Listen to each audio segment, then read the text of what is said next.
akan bertemu dengan orang yang Anda kagumi. Ya kan? Yang Anda sering dengar masukan, nasihat, macam-macam. Atau Anda akan bertemu dengan pimpinan yang Anda kagumi.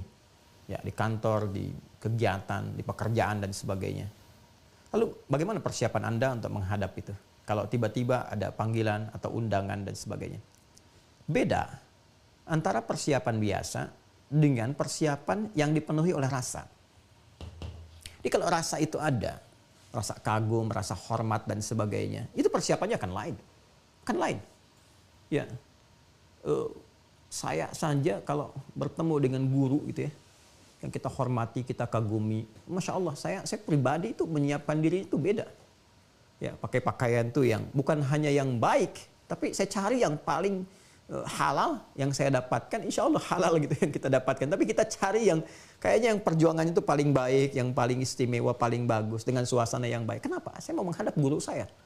Jadi, pimpinan juga kalau ada di pekerjaan, institusi dan sebagainya, mau menghadap itu kan beda rasanya. Kalau ada rasa kagum, ya apalagi hormat yang kita tahu ini akan memberikan arahan dan sebagainya dari pimpinan itu, maka cara menghadapnya akan lain. Nah ini Allah segalanya, maha segalanya. Allah maha segalanya. Dan diksi yang digunakan menggunakan kata Rabb. Rabb. Ya Rabb. Masya Allah. Rabb ini kan puncak segala perhatian, pemberian, perawatan dan sebagainya. Mengandung sifat rububiyah itu. Ya. Mengabulkan doa. Makanya saat kita meminta kan menggunakan kata Rabb. Rabbana, Rabbana, Rabbana. Rabbana zalamna anfusana. Rabbana la tu'akhidna in nasina wa akhtana. Rabbana atina fid dunya hasanah fil akhirati hasanah wa qina adzabannar. Rabb. Yang merawat semesta alam. Alhamdulillahi rabbil alamin. Yang kita memiliki perjanjian dan komitmen, alastu bi rabbikum qalu bala syahidna. Itu yang digunakan kata-kata itu. Supaya memberi kesan apa? Kata Allah itu, kamu sekarang akan menghadap kepada yang selama ini merawat kamu. Ya kan? Menyehatkan kamu, menyembuhkan kamu saat sakit. Mengabulkan apa yang mau kamu minta, memenuhi hajatmu. Nah, rasakan itu, ini rasa, bukan fikirkan, rasakan itu. Ya, kok bisa menghadap kepada manusia yang belum tentu mengabulkan hajat, walaupun telah berdandan, persiapan begitu tinggi. Sekarang kepada yang telah menunggu Anda, dan memberikan waktu Anda untuk menghadap, sehari itu bisa 5 kali, yang pokok itu pun diwajibkan harus menghadap. Supaya dikasih solusi. Selebihnya bebas, di luar itu silahkan kapan aja minta. Di waktu duha silahkan, di malam hari tahajud silahkan. Itu menggunakan kata Rabb. Seharusnya kalau itu diterima dengan bahasa kolbu, itu sangat menyentuh kepada jiwa. Harusnya menyentuh kepada jiwa. Ini saya menghadap kepada yang telah memberikan segalanya untuk saya. Bahkan manggilnya pun luar biasa, ditegaskan dalam iqamah kan. Ya Allahu Akbar, syahadu an la ilaha illallah, syahadu anna Muhammadar Rasulullah. Syahadu an la ilaha illallah, syahadu anna Muhammadar Rasulullah. Itu kan komitmen pertama rububiyah kita dalam kandungan. Ya, yang Quran surah ke-7 ayat 172 itu. Wa idh akhadha rabbuka min bani adama min zuhurihim dzurriyyatahum wa asyhadahum syahadat ala anfusihim alastu bi rabbikum rabb qalu bala syahidna. Makanya kalau orang sadar itu, merasakan dengan jiwanya sepenuhnya dan mendengar syahadu an la ilaha illallah, itu bisa dia yang terpaku. Ya, kayak di penutup surat An-Naba itu, begitu di akhirat semua berbaris. Ya, illa la yatakallamuna illa man adzina lahu rahman. Ya, enggak ada yang bicara, enggak ada yang semua berbaris, khusyuk, merasakan sifat itu. Nah, di dunia itu kita berlatih berbaris saf ka'annahum bunyanun marsus dan seterusnya. Ya, itu ke dalam jamaah. Itu kalau dengar itu, orang yang bisa merasakan tuh dari awal sudah bisa mengalir air mata tuh. Ya Allah, kurang pengabdian nih. Nuntut banyak rahmat, nuntut banyak pengabulan, nuntut banyak minta ini itu. Sementara dikasih belum disyukuri. Belum disyukuri udah minta yang lainnya. Ya dosa saya Allah, banyak salahnya. Dan kita mendengar syahadu an la ilaha illallah, syahadu anna Muhammadar Rasulullah. Ada kerinduan pada Rasulullah SAW. Cek lagi keadaan diri kita. Hayya 'alas shalah, yuk siap salat. Hayya 'alal falah, untuk kebahagiaan kamu. Bukan untuk memberatkan kamu, untuk kesuksesan kamu. Itu kalau dihadirkan dalam jiwa kita, tunduk kita. Disentuh pertama kali, lalu ditutup dengan kalimat yang indah, wa annahum ilaihi raji'un. Balik ke Quran surah kedua ayat 46. Alladzina yadhunnuna annahum mulaqu rabbihim wa annahum ilaihi raji'un. Itu.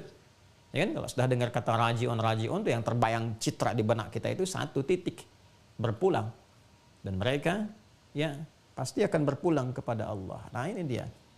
rasakan dalam sholat itu, ya mungkin kita juga bukan sekedar menghadap, tapi menghadap untuk selamanya, berpulang kepada Allah Subhanahu wa taala. Meninggal. Ya.